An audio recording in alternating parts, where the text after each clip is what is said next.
जय जिनेंद्र दर्शकों, मैं शिफाली जैन आप सभी का स्वागत करती हूं जिनवाड़ी चैनल पर।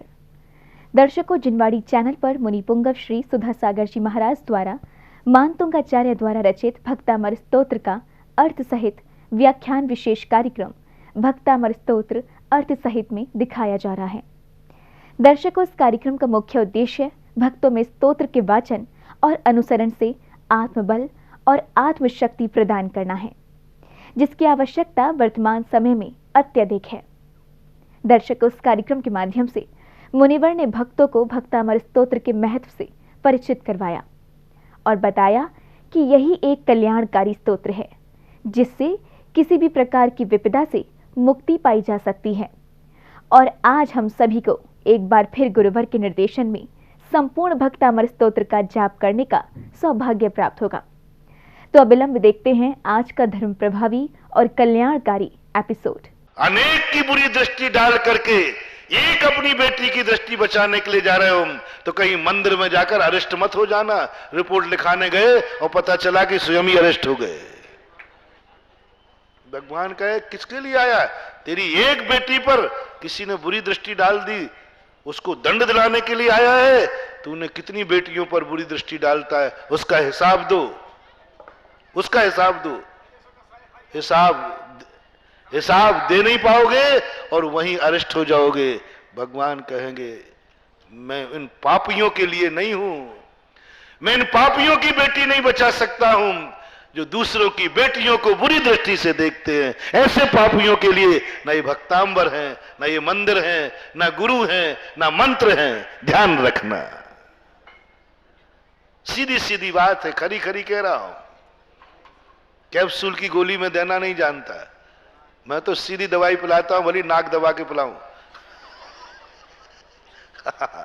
पीना पड़ेगी, इसके बिना कोई रास्ता नहीं। अन्यथा हम धर्म को बदनाम करते रहेंगे और हमारे संकट दूर नहीं होंगे।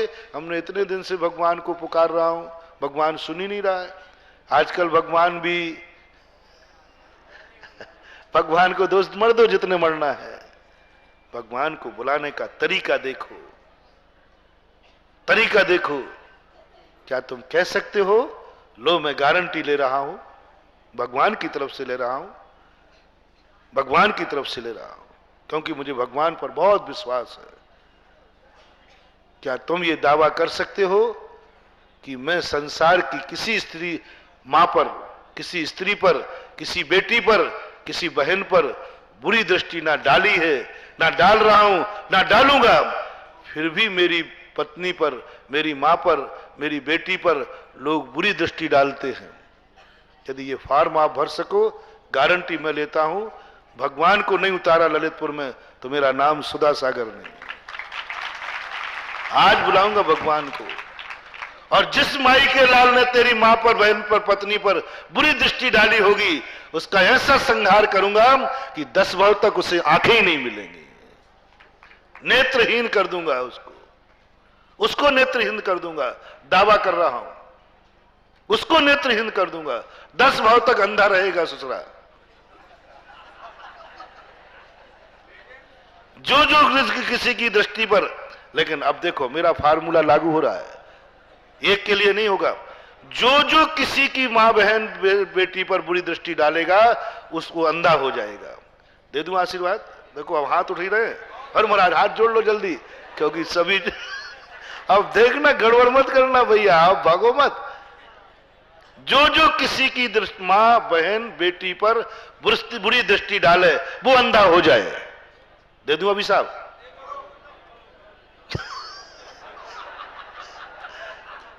हाँ नहीं महाराज ऐसा मत देना, जो हमारी पर डाले उसको देना। ध्यान रखना, भगवान पक्षपाती नहीं है, पक्षपाती नहीं। उसके लिए तो सब समान है, सब समान, एक समान है। हमारी जिंदगी ऐसे ही निकल रही है। हम दुनिया के साथ जो व्यवहार करते हैं वो अपने आप के साथ व्यवहार पसंद नहीं करते। जैन दर्शन ने यही कहा, जो तुम्हें पसंद नहीं है वो दूसरों के साथ मत करो। जो तुम्हें बुरा लगता है ऐसा दूसरे को मत करो। तुम्हें गाली सुनना बुरा है तो गाली मत दो। कोई बुरी दृष्टि से तुम्हारी बेटी को देखता है तो नियम करो, मैं आज के बाद किसी की बुरी बेटी को बुरी दृष्टि से नहीं देखूंगा। करो ये संकल्प। मेरा कोई नाश करे, बुरा विचारे, हमें बुरा लगता है, हम किसी का बुरा नहीं विचारेंगे। बस भगवान को बुलाने का इतना सा तरीका है। ना भगवान प्रसाद से प्रसन्न होता है, वो तुम्हारे प्रसाद का भूखा नहीं है रे। ना वो तुम्हारे भक्तांबर से प्रसन्न होता है, ना वो जयकारों से प्रसन्न होता है। वो कोई राजनीतिक राजा नहीं है। यदि उसको जयकारे चाहिए होते ना तो जाट और भाट लगा लेता। दिन भर मंदिर में जयकारे बोले जाते। वो जयकारा का भूखा नहीं है। ना तुम्हारी जयकार चाहिए, ना तुम्हारी पूजा चाहिए, ना तुम्हारा अर्घ चाहिए, ना नमोस्तु चाहिए। उसे तो चाहिए जैसा तुम चाहते हो वैसा दुनिया के साथ करो, मैं तुम्हारे साथ हूं।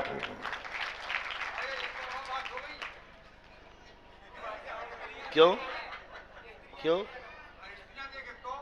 अरे बे, तो पुरुषों को बड़ी आफत है आजकल। पुरुष स्त्री, वो कह रहा महाराज आपने पुरुषों पे क्यों कहा कि बुरी दृष्टि से, ये कोई कम है क्या? अभी यहां से आवाज। अरे भाई मैंने पहले ही कह दिया, जो टाइटल आप पे लागू होवे वो इन पे तो अपने आप हो जाता है।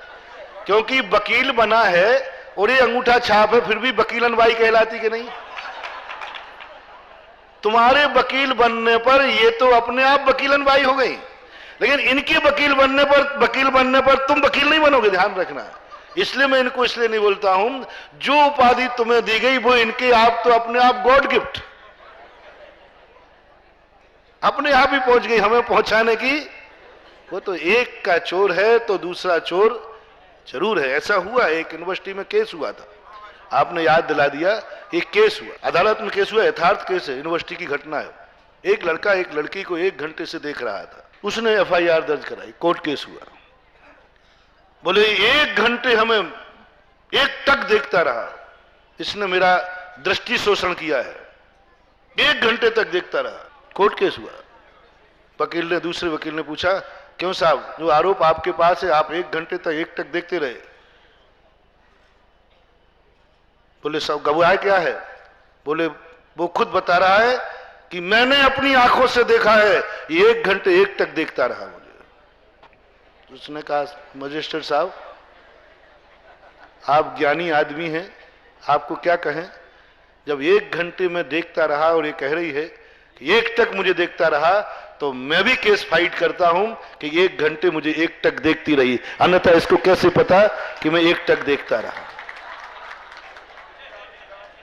इसको कैसे पता कि मैं 1 टक देखता? मैंने पलक ही नहीं झपकाया, यानी इसने भी पलक नहीं झपकाया। 1 घंटे जब ये मुझे देखती रही तभी तो इसे पता है कि मैं 1 घंटे देखता रहा। इसलिए जज साहब मैंने इसको 1 घंटे देखा, इसने 1 घंटे मुझे देखा, सजा देना है तो दोनों को दो, अन्यथा दोनों को। मजिस्ट्रेट हिल गया। उसने कहा बोलो तुमने भी इसको 1 घंटे देखा है कि नहीं? क्यों देखा है? क्यों देखा तुमने 1 घंटे? हाँ तुम नजर झुकाए रहती फिर मजाल थी कि इसको 1 घंटे तुम्हें देख लेता। जो नजर झुका के चलती है उससे दुनिया भी नहीं देखती है, जो नजर उठा के चलती है उन्हें दुनिया नजर उठा के देखती है। Tit for tit. नजर झुका के चलें, देखें तुम कौन देख रहा है, देखें कौन देख रहा है। हम लोग चलते नजर झुकाकर, लोग देखो महाराज वो तुम्हें देख रहा है, मैं देख ही नहीं रहा हूं। कौन देख रहा है? अपन देख रहे हैं इसलिए पता है कि वो देख रहा है, हमने देखे ही नहीं कोई मुझे देख रहा है। नजर झुका के चलो, फिर पूछो आत्मा से कौन तुम्हें देख रहा है? मैंने देखा ही नहीं। हम नजर उठा के चलेंगे तो दुनिया की नजर भी हमारे ऊपर उठेगी। हम पहले नजर झुकाना सीखे, फिर दूसरों की नजर पर उंगली उठाएं। हम नजर झुकाना सीखें। हम चाहते हैं दुनिया नजर झुका के चले, लेकिन हम पहले नजर झुकाना सीख ले, तब काम बनेगा। इसलिए बंधु ऐसे संकटों के लिए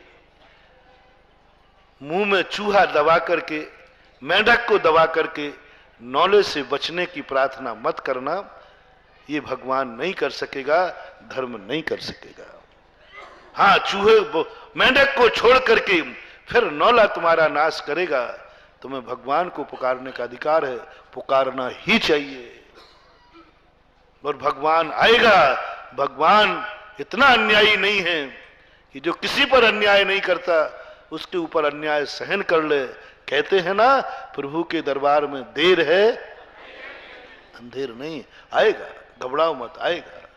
थोड़ी लेट आएगा, आएगा आएगा, चिंता मत करो। कोई नहीं हर कर सकता द्रौपदी का चीर, चिंता मत करो, आएगा। कोई नहीं दे सकता सुदर्शन को सूली, चिंता मत करो, आएगा। कोई नाग नहीं काट सकता है धर्मात्मा को, भगवान बीच में साक्षी है। इसलिए मैं 2 दिन से कह रहा हूं कि आप लोग जो बहुत परेशान है महाराज, हमने सब कर लिया, हमारा संकट ही दूर नहीं हो रहा। पूजा कर ली, पाठ कर लिए, जाप कर लिए, खूब पता नहीं कहां कहां प्रसाद चढ़ा दिए, लेकिन महाराज संकट दूर नहीं हो रहा हूं। इसलिए मैंने कहा ना, जब दवाई लेने पर संकट दूर नहीं हो तो डॉक्टर साहब फिर डिटेल में पूछता है। इसलिए मैंने आज डिटेल में पूछ लिया, और कुछ ठीक ही नहीं हो रहा है तो फिर मैं पूछ रहा हूं कि आप जो संकट से बचना चाहते हैं, क्या यह संकट आपके द्वारा ही रोपा हुआ तो नहीं है? कहीं आप इसी प्रकार का अपराध दूसरे के साथ तो नहीं कर रहे हैं? बताया था ना मैं एक बार, मैंने बेगमगंज की बात बताई थी कि एक जेली को जेल मिल गया। वो कहता महाराज मैंने अपराध नहीं किया, मुझे फंसाया गया। मैंने किया है। बड़ा गुस्सा हुआ। जेल में मेरे प्रवचन थे, मैंने इंटरव्यू ले रहा था जेलियों के। मैंने कि पूछूं तो सही क्या है? बोले महाराज मैंने नहीं किया। मैंने कि नहीं तुमने किया है। हमारा देश में बिना कानून के, बिना अपराध के बंदी नहीं बना। महाराज अंधा है कानून, मैंने अपराध नहीं किया। आपके सामने बोल रहा हूं, आप भगवान के रूप में, आपके सामने झूठ नहीं बोलूंगा।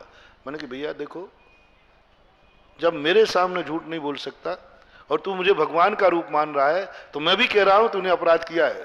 तो बड़े गुस्से, बताओ महाराज फिर आपने क्या किया? आपने देखा है क्या? मैंने कि हाँ देखा है। बोले बताओ मैंने अपराध क्या किया, मुझे क्यों बंदी बनाया गया? मैंने कहा आंख बंद करके पता नहीं कहां से आ गया। साधु के पास कुछ नहीं होता है, लेकिन अंदर से सच्चा ज्ञान होता है तो जो कुछ भी कह देता है वो सत्य ही निकलता है। क्योंकि अंतर चेतना होती है तुम्हें सुधारने का, तुम्हें रास्ता लगाने का। इस जनता का कल्याण हो, संसार में सब सुखी हो, दुखी ना हो, किसी के साथ अन्याय अत्याचार ना हो, ऐसी अंदर चेतना होती है। इसलिए वो कुछ भी बोल देते हैं। पूनम को अमावस्या बोल दें, अमावस्या को पूनम बोल दें तो पूनम हो जाता है, हो जाता है। मैंने 2 मिनट आंख बंद की। मैंने कि आपने अपराध किया है? क्या आपने कभी तोते को पकड़ा है? यूं मैंने कह दिया, यूं भूल कोई, मुझे पता नहीं, मैं अवधिज्ञानी नहीं हूं। बोले हाँ महाराज पकड़ा था, वो तो अभी भी मेरे घर में टंगा है। एक तोते को पकड़ा था। शास्त्रों की बातें नहीं कर रहा हूं मैं कोई पुरानी बात नहीं कर रहा हूं, प्रत्यक्ष। मैंने कहा तोते को पकड़ा आपने? बोले हाँ पकड़ा था। कहां से पकड़ा था? एक पेड़ की खोल में। उसने तुम्हारा क्या अपराध किया था जो तुमने उसको परिवार से अलग किया और तुमने एक सींग से पिंजड़े में बंद कर लिया? ये अपराध किया है कि नहीं? बोले महाराज किया है। मैंने कि जब जब उसी तोते के कारण आप जेल आए, जब भी तुम दरवाजे से निकलते हो वो कहता है यही दुष्ट है जिसने मेरा परिवार छुड़ाया है, यही दुष्ट है जो इसने पिंजड़े में बंद कर दिया है। ध्यान रखना, हर पशु को, पक्षी को जब तुम बंदी बनाते हो वो तुम्हें बद्दुआ देता है। तुम भली सोने के पात्र में खिलाओ, दूध भात खिलाओ, कुछ भी खिलाओ। महाराज मैं इतना अच्छे से लगता हूं, प्यार से उसको खिलाता हूं। मैं भी आपसे कहता हूं, आपको जेल भेजना चाहता हूं मैं। वहां बढ़िया माल मसाला खूब खाने की व्यवस्था सब रहेगी, बहुत बढ़िया व्यवस्था रहेगी, VIP व्यवस्था। टीवी भी रखवा दूंगा। हाँ वहां आजकल बताते VIP जेलियों के लिए, तो मैं VIP में भेजूंगा। बस अब तो ठीक है। जहां लालू प्रसाद गया था बताते उसको टीवी भी सब था, आपको वहां भेज दूंगा, मंजूर है। लेकिन नाम रहेगा जेल। आप क्या कहेंगे? हम सूखी रोटी खाना मंजूर है, लेकिन जेल में पुली हलवा भी मुझे मंजूर। हर व्यक्ति अपने परिवार के साथ सूखी रोटी खाने में खुश है। तो तोता हर समय बद्दुआ देता है, रे दुष्ट, तूने मेरा परिवार छुड़ाया, तूने मेरी स्वतंत्र मस्ती सुनाई, जा तू भी एक दिन ऐसे ही होगा। उस तोते की बद्दुआ के कारण से तुम्हें जेल मिला है, तुमने भी अपराध नहीं किया और तोते ने भी अपराध नहीं किया था। वो तुरंत रह गया, महाराज ये तो मैंने किया है। मैंने कही जब तक वो बंद है तब तक तुम बंद हो। अब तुम्हारे परिवार वाले मिलने आए और उस तोते को बरी करवा देना, क्षमा मांग करके उसको खोल देना। उसने खोल दिया।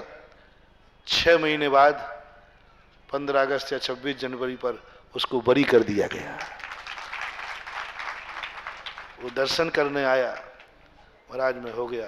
मैंने कही तोता, बोले वो भी बरी है। हमने कहा बस इतनी सी तो बात है।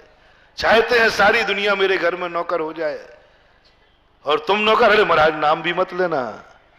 हम नौकर होना नहीं चाहते, हम दूसरे से नौकरी करवाना चाहते। हम गुलाम बनना नहीं चाहते, दूसरा मेरा गुलाम बन जाए। ये होने वाला नहीं। इसलिए निष्पक्ष हम कहने वाले हैं कि संकट दूर जब ही तुम्हारा होगा भगवान से, तब जो तुम नहीं चाहते हो वो दूसरों के साथ भी नहीं करना। अब आपको संकट की क्वालिटी पता चली कल से। और आज क्या पता चली कि सारे धर्म करने के बाद संकट दूर क्यों नहीं हुआ, सारी दवाइयां खाने के बाद बीमारी दूर क्यों नहीं हुई। कोई ना कोई कुपथ है, कोई ना कोई दोष हम में ऐसा बैठा है जो भगवान भी नहीं सुन रहा है। इतना चिल्ला रहा हूं भक्तांबर पाठ, इतनी फिर भी भगवान नहीं सुन रहा। भगवान कहता है जब तक तू मेंढक की नहीं सुनेगा तब तक मैं तेरी सुनने वाला नहीं। क्योंकि तू मेंढक को बचा सकता है, तेरे हाथ में है। जैसा मेरे हाथ में तुझे बचाना है ऐसे ही तेरे हाथ में मेंढक को बचाना है। तू मेंढक को बचा, मैं तुझे बचाता हूं। आपकी क्या राय है मेंढक को बचाने की? है? यदि है तो लो मेरा दोनों हाथ से आशीर्वाद। आज से तुम्हारा नौला बाल बांका नहीं कर पाएगा। कह देना नौले से, मैं वह महाराज का भक्त हूं जो मेंढक को वरदान देता हूं। मैं वो महाराज का भक्त हूं जिनके आशीर्वाद से मैंने मेंढक को, जीवों को मारना छोड़ दिया है। मेरे नाम से ही काफी है। लोग कहते ना कोई बात चिंता मत करो, मेरी कोई जरूरत नहीं, मेरा नाम अकेला ले लेना, तुम्हारा काम हो जाएगा। इसलिए चिंता मत करो रे भैया भक्तो, चिंता मत करो, मेरा नाम ले देना उस नौले से कि मैं वो सुधासागर का भक्त हूं जिसके सामने मैंने जीवों को मारना छोड़ दिया है, मैंने जीवों को खाना छोड़ दिया है। मैं मेंढक को आज के बाद नहीं मारूंगा, ऐसा नियम ले लिया है रे नौले। किसको सटकारना? बताओ, सांप नौले को आंख दिखाने की औकात मैं सिखाऊंगा तुम्हें। नौला तो सांप को आंख दिखा रहा है और मेरा भक्त सांप नौले को आंख दिखाने की हिम्मत चाहिए, इस भक्तांबर पाठ से मिलेगी। हम साधुओं के आशीर्वाद से मिलेगी। तुम सांप होकर के नौले को आंख दिखाओगे, तुम नौला होकर बिल्ली को आंख दिखाओगे, तुम बिल्ली होकर कुत्ते को आंख दिखाओगे, तुम कुत्ते होकर शेर को आंख दिखाओगे। लाओ मैं तुम्हें कला सिखाता हूं। बस ये जवाब दे देना, मैंने मारना छोड़ दिया है। सांप कह रहा है मैं आज के बाद जीव नहीं मारूंगा, महाराज से नियम ले लिया है। रे नौले, नौला थर थर कांप जाएगा। तुमने मेंढक को मारना छोड़ दिया, वो तो तुम्हारा प्रिय भोजन था। बोले नहीं, मैंने अहिंसा धर्म स्वीकार कर लिया, गुरु ने मुझे दया धर्म सिखाया है। नौला कांप जाएगा, नौला कांप जाएगा। नौला कहेगा अच्छा ये बात है, तुम्हें आज के बाद सबसे प्रिय तुम थे, मैं तुम्हें नहीं खाऊंगा, मुझे भी महाराज के पास ले चलो, मुझे भी महाराज के पास ले चलो। और सांप नौले को लाएगा, गुरुदेव ये नौले महाराज आए। बोले इनके साथ, ओहो महाराज देख के क्या प्रसन्न होंगे, क्या प्रसन्न होंगे। सांप और नौले दोनों मेरे भक्त और दोनों एक दूसरे के बैरी होकर के धन्य है मेरे भक्ति में, धन्य है मेरे आशीर्वाद में, जहां नौले और सांप एक साथ रहते हैं, एक साथ नौले और सांप रहते हैं। उन गुरु को कैसा लगेगा जब सांप नौले को लेके आएगा, भगवान इनको भी आप भक्त बना लो, इनकी भी रक्षा करना जैसी आपने की। बताओ कैसा लगेगा महाराज को। हम हो सके तो भगवान के पास सुनो रे सांप लोगों, हो सके तो नौले को साथ लेकर कभी मंदिर में जाना। भगवान ये मेरा दुश्मन था, आपकी कृपा से आज ये बिल्कुल मित्र हो गया है, जैसा मुझे आशीर्वाद दिया ऐसा इसको भी दे दीजिए, इसकी भी रक्षा करना, तब कहीं रक्षा होगी। अन्यथा ये 3 दिन के प्रवचन जो आपको दिए, ये जरूर तत्व दृष्टि रखना। यदि तत्व होगा, हमें बीमारी कौन सी है, हमें संकट कौन सी क्वालिटी का है, उसी क्वालिटी की दवाई खाना, आप ठीक हो जाओगे। बिना उसकी दवाइयां खाने से कोई लाभ, रोग का पता नहीं हो और दवाइयों पर दवाई खाए जाओ, कोई पता नहीं। यदि ये आप कर सको तो फिर देखो इस भक्तांबर में ऐसे चमत्कार होना है, ऐसे अतिशय होना है कि लोग दांतों तले उंगली दबा देंगे, ये कैसे हो गया, कैसे हो गया। आज ही एक सवेरे सज्जन आए, बोले मैंने आपकी बात का प्रैक्टिकल किया, एक व्यक्ति से बड़ा झगड़ा था जबरदस्त, मैंने भक्तांबर पाठ करके गया, भगवान आज मैं उसको जय जिनेंद्र करने जाऊंगा पर वो मान जाए। तो भक्तांबर पाठ करके गया, उसको जय जिनेंद्र, वो पहले ही से खड़ा था कि मेरा मन भी हो रहा था कि अब सब निपटाए। होता जो हमसे कह गया वो उससे कह गया, और जो हमसे नहीं कहा है उससे भी नहीं कहा। ये सिद्धांत ध्यान रखना। कल्पांत काल पवनोद्धत वन्निकल्पम, कल्पांत काल पवनोद्धत वन्निकल्पम, दावानलम ज्वलित मुज्ज्वल मुस्स, ता और सा आधा सा, मुस्स पुलिंगम, दावानलम ज्वलित मुज्ज्वल मुस्फुलिंगम,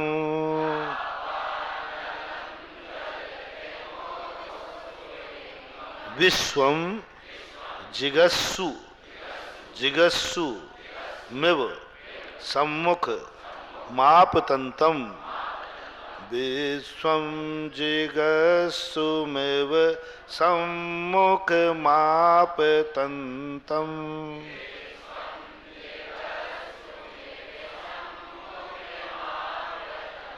त्वन्नाम कीर्तन जलम समयत्त शेषम, त्वन्नाम कीर्तन जलम समयत्त शेषम।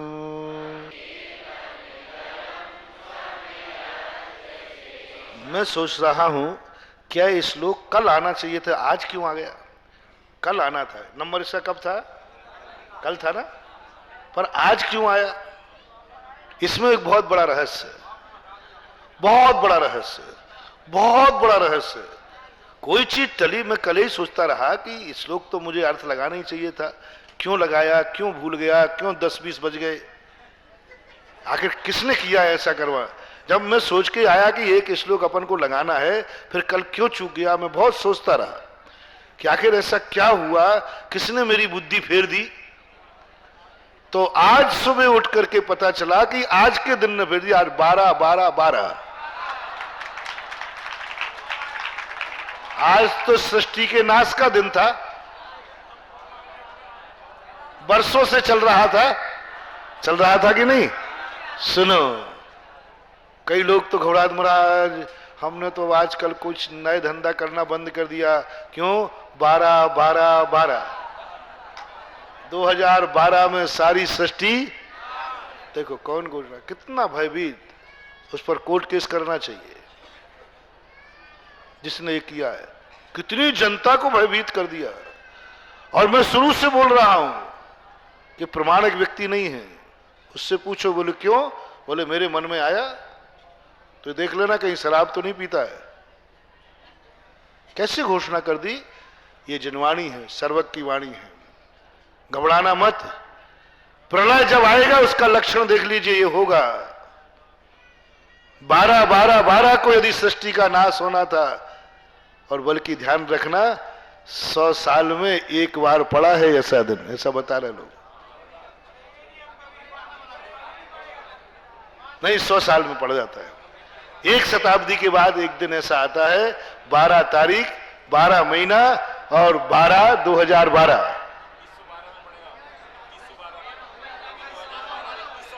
2112 में पड़े तो पड़े, नहीं आएगा।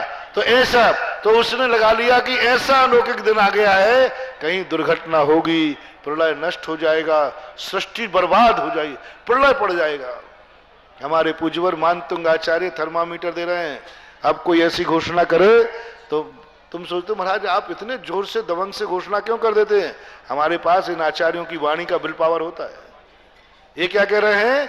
कल्पांत काल पवनोद्धत वन्य कल्पम। जब सृष्टि का नाश आएगा, इतनी हवा चलेगी, इतनी हवा चलेगी कि पहाड़ आकाश में उड़ने लग जाएंगे। तुम और हम की तो कोई गिनती मत समझना। तुम तो ऐसे उड़ोगे जैसे पीपल का पत्ता उड़ता है। सारे मनुष्य जमीन से आकाश में उड़ेंगे पतंगों जैसे। एक भी वस्तु नहीं, ये मकान कहीं नहीं लगते हैं, एक भी मकान नहीं बचेगा, सारे मकान आकाश में बिखर जाएंगे। पहाड़ चलिता चले न, इसी में आया ना पहले, कल्पांत काल चलिता चले न आया था। ये कल्पांत काल में इतना प्रलय पड़ेगा कि सारे पहाड़, बड़े बड़े पहाड़, जैसे तुम्हारे पहाड़ है ना बड़े बड़े, ये सब पहाड़ ऐसे आकाश में उड़ेंगे जैसे पत्ता उड़ रहे हो। ऐसी तेज हवा चलेगी प्रलय आते समय, जब इस सृष्टि का नाश होगा। इतनी तेज पानी बरसेगा, इतना तेज पानी बरसेगा कि जमीन उखड़ करके 1000 योजन तक गड्ढे पड़ जाएंगे। एक योजन 2000 कोस का है। एक योजन कितने का? 2000 कोस। ऐसे 1000 योजन हो गए, कितना हो गया? एक योजन में 2000, तो 1000 में कितने कोस? 2 लाख। 1000, एक योजन में 2000, तो 1000 में कितने? 200 करोड़। 200 करोड़ कोस, और मील एक में 2 मील, 400 करोड़। और डेढ़ा और कर दो, 600 करोड़ किलोमीटर के गड्ढे पड़ जाएंगे। इतनी मूसलाधार वर्षा होगी। बोलो, जैसे कहते ना यहां इतनी बरसात हुई कि पानी से गड्ढे 200, 400, 600, अरे अपन तो करोड़ों में मान ले, चलो हिसाब किताब लगाना बाद में, यानी करोड़ों किलोमीटर नीचे पृथ्वी में गड्ढे हो जाएंगे। ऐसी तो बरसात होगी, जहर बरसेगा, और वो इतना जहरीला होगा कि एक बूंद में ही पूरे शहर के शहर नाश हो जाएंगे। आग बरसेगी, पहले सबसे पहले आग बरसेगी पानी के पहले, इतनी भयंकर आग कि आप बुझा नहीं सकेंगे। ये 49 दिन तक होगा। 7 दिन की 7 वृष्टियां होंगी जब अंत, ये छठे काल के अंत में आएगा। 18,000 वर्ष के बाद आएगा। 18,000 वर्ष के बाद लगभग, पूरा गुणा भाग में कुछ दिन निकलेंगे, लगभग 18,000 वर्ष बाद 39, छठा काल भी तो आना है। छठे काल के अंत में 39,000 लगभग वर्ष बाद यहां पर अग्नि बरसेगी आकाश से। इतनी आग एक चिंगारी में सब जल के भस्म हो जाएगी, और आग जलेगी और इस जमीन को राख कर देगी जलाकर। ये जमीन को राख कर देगी, फुसफुसी कर देगी बिल्कुल, जैसे अपन आग लगाते ना, तो जमीन, और राख जलाने के बाद फिर जो पानी बरसेगा वो राख उस पानी में घुल जाएगी, इसलिए इतने गड्ढे हो जाएंगे। ये चट्टाने मट्टाने कुछ नहीं लगेंगे, ये चट्टाने सब जल के राख हो जाएंगे। फिर बरसेगा जहर, फिर बरसेगा पानी कीचड़, फिर चलेंगी तेज हवाएं, फिर एक ऐसे धूल आंधी चलेगी धूल की, ऐसी 7 वृष्टियां पूज्यवर त्रिलोक सार में नेमी चंद महाराज ने, यति विश्वाचार्य ने 2000 वर्ष पहले त्रिलोय परिणति में घोषणा की है। तब कहीं जानना अब प्रलय आने वाला है। आज ऐसी हवा तो नहीं चल रही, हवा ही नहीं चल रही हवा ही नहीं चल रही, आग ही नहीं बरस रही, पानी ही नहीं बरस रहा है, कोई लक्षण नहीं है अभी। चिंता मत करो, 39,000 वर्ष तक इस सृष्टि का कोई बाल बांका नहीं कर पाएगा। चाहे अमेरिका बम बना ले, चाहे रूस अणु बम बना ले, कुछ भी बना ले, लेकिन भारत देश जिंदा था, है और रहेगा। अपन लोगों को कई बार मार चुके लोग, एक बार स्काई लैब मार रहा था, मालूम आपको? वो स्काई लैब गिरा, भारत पे गिरेगा, भारत पे गिरेगा। हम तो समय हमारी मालूम है, तो हम लोगों ने प्रवचन में कहा चिंता मत करो महाराज, स्काई लैब बिल्कुल ठीक भारत में ही गिरना है मैंने कुछ नहीं गिरना है, कहीं नहीं गिरने वाला, चिंता मत करो। जब तक एक दिगंबर साधु भारत में है, दुनिया की ताकत भारत का नाश नहीं कर सकती। पंचम काल के अंत तक, तब तक इन खतरों से डरना नहीं। और जब तक हम ललित में बैठे तब तक तो निश्चिंत रहो। उसके बाद एक आगम की घोषणा है, तो ऐसे कल्पांत काल पवनोद्दत वन्नी कल्पम, हवा से अग्नि प्रज्वलित होती है। और ऐसी हवा चल रही है जो आग यहां लगाए और 1 मिनट में पूरे शहर में फैला दे। कब प्रलय पड़ना है? जब ऐसे लक्षण अपन को देखने में आवे तब, वरना अन्यथा किसी की बातें नहीं मानना। ये सब गलत बातें हैं। देख लो आज 12 बज गए। अब कोई ये ना कह दे अभी रात के 12 तो बजे ही नहीं।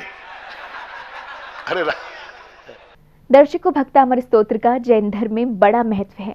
आचार्य मानतुंग द्वारा रचित भक्तामर स्तोत्र का नियमित पाठ करने से मन में शांति का अनुभव होता है, वह सुख समृद्धि व वैभव की प्राप्ति होती है। ये माना जाता है कि इस स्तोत्र में भक्ति भाव की इतनी सर्वोच्चता है कि यदि आपने सच्चे मन से इसका पाठ किया तो आपको साक्षात आदि प्रभु की अनुभूति होती है। हमें इस स्तोत्र का पठन दैनिक रूप से करना चाहिए, विशेषकर इस समय जब समूचा विश्व इतने विकट संकट से जूझ रहा है। दर्शकों, अब मुझे दीजिए आज्ञा और आप देखते रहिए जिनवाड़ी चैनल। जय श्रीन्द्र।